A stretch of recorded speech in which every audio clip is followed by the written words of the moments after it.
नमस्कार, news capital express में आपका स्वागत है। शुरुआत करते हैं खास खबर के साथ।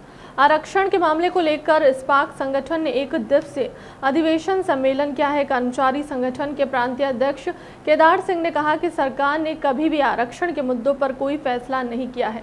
केदार सिंह ने कहा कि कई दफा सुप्रीम कोर्ट के उन्हें न्याय मिला है, मगर प्रदेश सरकार ने कभी भी नहीं माना। कर्मचारी अध्यक्ष पद से रिटायर्ड हुए केदार सिंह ने सरकार पर गंभीर आरोप लगाए हैं। उन्होंने कहा कि सरकार ने हमेशा वोट बैंक की राजनीति की है और युवाओं के भविष्य के साथ खिलवाड़ किया। बताइए, आज जो आपने अधिवेशन रखा है, दो कारण हैं।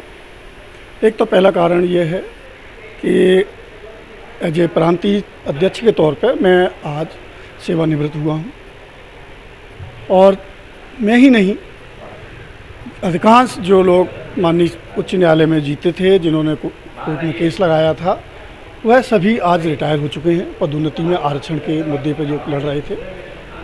दूसरा, हमने आज प्रांतीय सम्मेलन भी रखा हुआ है। दो मुद्दे हैं आज। सबसे बड़ी बात यह है कि हम तो बहुत बार से माननीय सर्वोच्च न्यायालय और उच्च न्यायालय से जीते रहे हैं, चाहे 92 की बात हो, चाहे 2006 की बात हो, चाहे 16 की बात हो, या अभी हमेशा हम लोग माननीय सर्वोच्च न्यायालय से जीते हैं। लेकिन शासन के द्वारा कभी भी उच्च न्यायालय और माननीय सर्वोच्च न्यायालय का कभी सम्मान नहीं रखा गया। जो फैसले हुए वो शासन के द्वारा लागू नहीं किए गए, बराबर संविधान संशोधन किए जाते रहे। उसका परिणाम ये हुआ कि जो अन्यायपूर्ण जो नियम बनाए गए, असंवैधानिक जो नियम बनाए गए, कि उससे आज हमारी जो नस्ल है, सामान्य वर्ग की, पिछड़े वर्ग की, अल्पसंख्यक वर्ग की, यह ख़त्म हो चुकी है। हम लोग लुप्त प्राय हो चुके हैं, ऊपर के पदों पर आज बिल्कुल नहीं बचे हैं।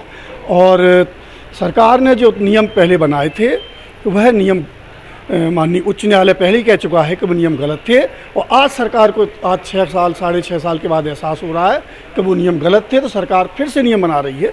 जब नियम गलत थे, तो फिर जिन लोगों को उन गलत नियमों के कारण पदोन्नति दी गई, पहले उन्हें पदोन्नत किया जाए, उसके बाद ही नए नियम बनाए जाएँ।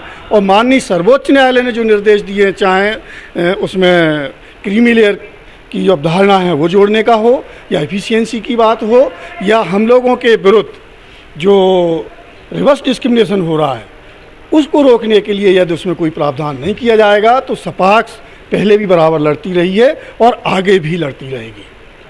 2023 के चुनाव में सपाक्स की क्या भूमिका रहेगी?